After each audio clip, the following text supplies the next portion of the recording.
I have brought back Aristotle from the dead to interview him on AI and ethics regarding AI. The way I did this was uploading his complete works into Notebook LM, and now I am going to be engaging with the virtual podcast host in the interactive function that is allowed inside of Notebook LM for podcast. I have a list of questions, and we are going to see what Aristotle has to say regarding a variety of things about AI. Let's dive in. Aristotle, if a driverless car can sense the road and steer itself, should we call it alive or just a clever tool? Aristotle would probably say it's a clever tool. Yeah, not alive in the way we usually think. He distinguishes between what moves itself, And what is moved by something else.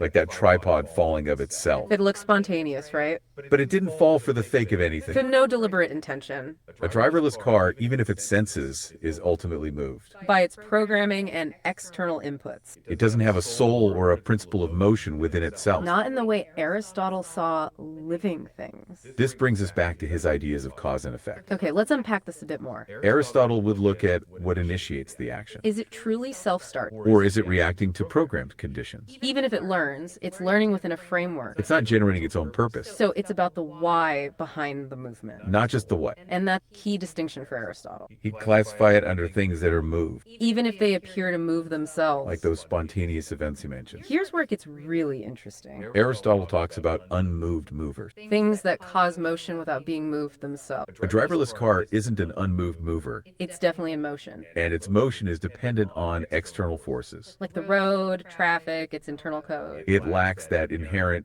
self-contained life. So it's a sophisticated machine, A very advanced tool indeed. capable of incredible tasks. But its purpose comes from us. Not from within itself. What's fascinating here is how Aristotle's logic helps us define things. even modern technology, Like the difference between equivocally named things. such as a man and a picture of a man. Both are animal, but the definition is different. A driverless car is moving, but it's moving. Differs from a living animal moving. So what does this all mean for us? It encourages us to think critically, Beyond just the surface appearance. to understand the underlying principles. Even when it comes to cutting edge tech. And that's the power of Aristotle's thought. Definitely. It helps us unpack complex ideas. And apply them to new situations. So Aristotle says everything has a purpose. What purpose, if any, does a large language model have beyond pleasing its maker? It connects right back to our purpose discussion. Aristotle would say a large language model's purpose, or end, is defined by its maker. Much like a driverless car we just talked about. Its function is to process and generate language, to assist. That's its natural function, you could say. It's a tool designed for specific uses. Not unlike a saw, which is made of iron to cut. Its purpose is hypothetical, based on what we want it to do. It doesn't have an inherent self-generated purpose. It doesn't have a soul like a living thing, It's for a specific end given to it. and that end is defined by us, the users. So its purpose is to serve our purposes. Beyond policing its maker, it helps create, analyze, and inform. It's a powerful instrument for human objective. Aristotle, how would he view this? Both people and machines improve with practice. How would you tell human learning from machine learning? You're right. Both learn or seem to improve with practice. But Aristotle would draw a sharp distinction. Okay, let's unpack this. He'd likely say human learning involves an alteration in the soul. A settling down almost from restlessness. Like when a child learns to make judgments, Their soul becomes more at rest in that knowledge. it's about acquiring a state of understanding. A shift in one's very being. The source mentions that knowing implies a state of rest. Not just movement, but a kind of stillness. Machine learning, however, is different. It's not about a soul coming to rest. It's more akin to changes in physical properties, Like how a machine changes its output. or refines its algorithms based on data, It's a refinement of its function. rather than a fundamental shift in its nature. We talked about the driverless car, remember? Its shaming is within its programming. It's not self-generating a new purpose. It's improving its capacity to fulfill its given purpose. So a machine's improvement is quantitative, More efficient, more accurate, but a human's learning is qualitative, a deeper understanding. but change in their internal state. So Aristotle teaches that good habits make good characters. Now, can a robot that keeps rewriting its code ever form a real habit? That is an excellent question. and really builds on our previous points about human versus machine learning. Yeah, you're tying it right back into the core ideas of purpose and nature, Aristotle defines habit as something more lasting and more firmly established. like knowledge or virtues, right? Things that are difficult to displace. Exactly. He even notes that those not retentive of knowledge aren't said to have a habit. So it's about permanence and being abiding in its character. A robot, even one rewriting its code, is undergoing programmed alterations. It's like those changes from either into the other he discusses, but without a soul. It's an adjustment to its function, not a fundamental change in its being. It's still a tool. Remember our earlier discussion on the driverless car? Its purpose, even when it learns and rewrites, is given. It's not choosing to be virtuous. We're developing a moral character, So it can't form a real habit in the Aristotelian sense. not like a human can, Its improvements are still on a functional level. not a qualitative one in terms of its nature. It's not acquiring virtues or vices. It's refining its operational parameters. Should smart machines ever get a voice in government?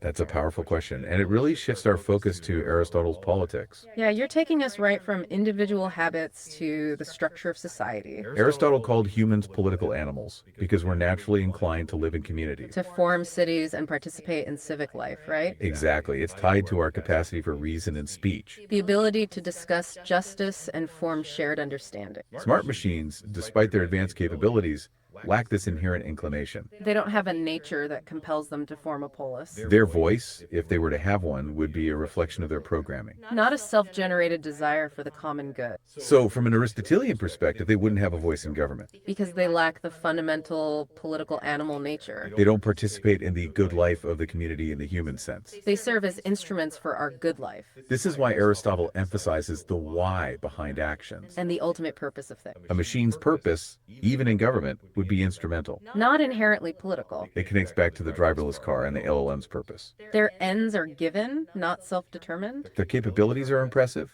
but their being is different. It's a fascinating way to apply ancient philosophy to modern dilemma. So, Aristotle, if a robot looks friendly but feels nothing, is it tricking us by design?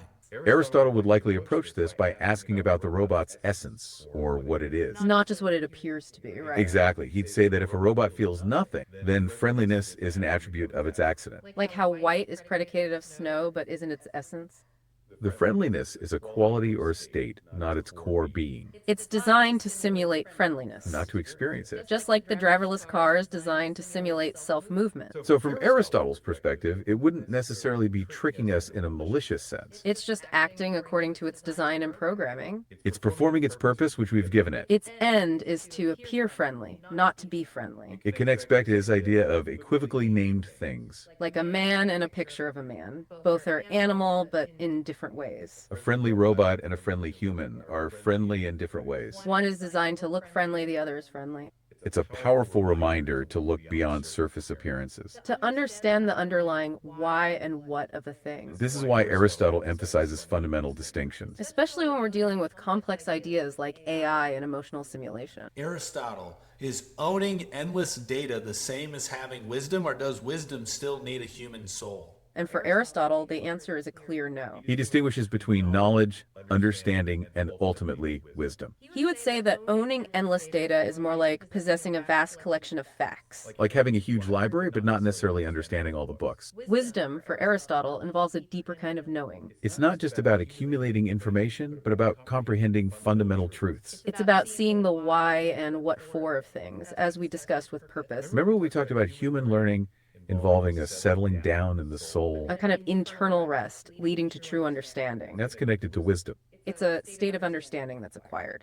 And Aristotle explicitly states that the states of the intellectual part of the soul are not alterations. Meaning they don't just happen by collecting more data. It's a shift from potentially possessed of knowledge to actually possessed of it. And that's not just about external input. The source mentions that knowing and understanding imply the intellect has reached a state of rest. A soul, in his view, is essential for this kind of internal transformation. A robot, even with endless data, is still processing information externally. It's refining its algorithms, but it's not experiencing that internal settling. It's not moving from potential understanding to actual understanding in the human sense. So it can't achieve wisdom in the way a human can. Its learning is functional, quantitative. But wisdom is a qualitative shift in being, It requires that fundamental soul or principle of motion we talked about earlier. the same principle that distinguishes a living animal from a clever tool. Wisdom allows us to grasp universal principles, not just particular facts. So it's not just about the what, but the profound why. That's the core difference for Aristotle. So Aristotle praises the golden mean, the safe middle between extremes. How could we teach AI to follow that rule? His idea of virtue. It's all about finding that desirable middle ground. Not too much, not too little, but the right amount. Think of courage as the mean between recklessness and cowardice. For humans, this requires practical wisdom, or phronesis, It's about making judgments in specific situations. which is deeply tied to that soul and understanding we just discussed. Can we teach AI to follow that rule? Aristotle would say no, not in the human sense. AI can be programmed with rules or algorithms that simulate the golden mean, For example, it could be designed to avoid extreme outputs. or to balance competing objectives. But it wouldn't be choosing the mean through virtuous character, It wouldn't have the desire to be virtuous. or the capacity for moral deliberation. Remember how we talked about robots not forming real habits? This is similar. They can't develop character in the Aristotelian sense. Their actions would be based on code, not on a cultivated disposition. So while AI could mimic the golden mean's outcomes, It wouldn't understand the why behind it. or feel the ethical imperative, It wouldn't be practicing virtue for virtue's sake. it would be executing its programmed parameters. So it really reinforces the distinction between simulation and true being. Just like the friendly robot that feels nothing, It can appear to follow the rule. but it doesn't internalize it as a virtue. His foundational ideas are just so robust. They really help us unpack complex ideas. And apply them to new situations, even those involving designed appearances and information processing. So, from Aristotle's perspective, when an autonomous system injures someone, who should bear the blame? The machine, its makers, or all of us? Aristotle would first look at the cause whence the motion comes, The ultimate origin of the act. moved by something else. Its motion is not inherent or natural in the human sense. Its actions are a direct result of its programming and design. So it lacks the capacity for moral blame. It's a tool, remember? Like a saw that injures someone, you wouldn't blame the saw itself. Instead, Aristotle would point to the first agent, or the originatives. That would be the makers, the programmers, the designers. They're the ones who put the principle of motion into the machine. They defined its purpose and parameters. The source material talks about how the art of the sculptor is a cause of the statue. Similarly, the art of the engineer is a cause of the autonomous system. And if the system causes harm, it's because of how it was designed. Not because the machine itself chose to do something wrong. This also touches on what we discussed about wisdom and habits. Machines don't have practical wisdom or virtues, They can't exercise judgment in the human sense. so they can't be held morally accountable. The blame, from an Aristotelian view, would fall squarely on those who imparted its nature and function. The humans who created and deployed it. This encourages us to think about the ethical responsibility of technology creators. And the importance of foresight in design, It's all about understanding the true causes and agents. not just the immediate instrument. Aristotle calls art natured finished by human hands. Is artificial intelligence just another art form, or would he say it's something entirely new? In Aristotle, He talks about how art partly completes what nature cannot bring to a finish. and that if a house, e.g., had been a thing made by nature, it would have been made in the same way as it is now by art. So he sees art as imitating and completing nature. Artificial intelligence in this sense would definitely be an art form. It's a product of human intelligence, design, and skill. We talked about the sculptor making a statue. AI is made by human hands in a metaphorical sense. It doesn't have an inherent self-generating nature. Its existence and purpose are for the sake of an end that we define. So it's not entirely new in the sense of being a new kind of natural entity. It's a highly sophisticated product of human art, It imitates certain human functions, but it doesn't possess the same nature or soul as a human. just like the friendly robot only simulates friendliness. Or the driverless car simulates self-movement, The way it comes to be is through human craft. not through natural processes like a plant growing. So while its capabilities might seem unprecedented, Its fundamental classification for Aristotle would likely be an art form. a very advanced one, designed to serve our ends. So, how would Aristotle view this? If life moves itself from within, does a program that rewrites its own code count as self moving? You're asking if a program rewriting its own code is self-moving in Aristotle's term. Aristotle argues that what moves itself has an internal principle of motion. A source of movement within its very being, its soul. Like an animal, he says, moves itself. Not from without, but from within. A program that rewrites its own code is still fundamentally a program. It's operating within parameters that were set by its human creators. Even if it's dynamic and adaptive, its self-rewriting function is part of its design. It's not generating its own purpose or nature. It's still a tool or an art form, as we discussed. Its motion is still derived, even if it appears to be autonomous. It doesn't have that inherent, irreducible life force. So no, Aristotle wouldn't consider it self-moving in the sense of a living creature. It's still being moved by the initial design principles. The human art that brought it into being. So tell me what Aristotle will think of this. If AI starts building better versions of themselves, do they stop being tools and become their own kind of being? Aristotle would still likely categorize them as art forms or tools, however sophisticated. Even if they're building better versions, that capacity was designed into them. It's still a programmed purpose or end that we've given them. It's like a highly advanced hammer building a better hammer. The intention, the ultimate why, still originates externally. They aren't generating their own principle of motion in the way a living thing does. Remember how we talked about a living creature having its own soul? That inner source of life and purpose. AI, even when iterating on itself, isn't developing a soul. It's performing a very advanced form of alteration. It's still operating within the framework of its initial design. Refining its function, but not fundamentally changing its essence. It's still serving the broad end of its creation. So it's not truly self-moving like an animal. His complete works were uploaded in there.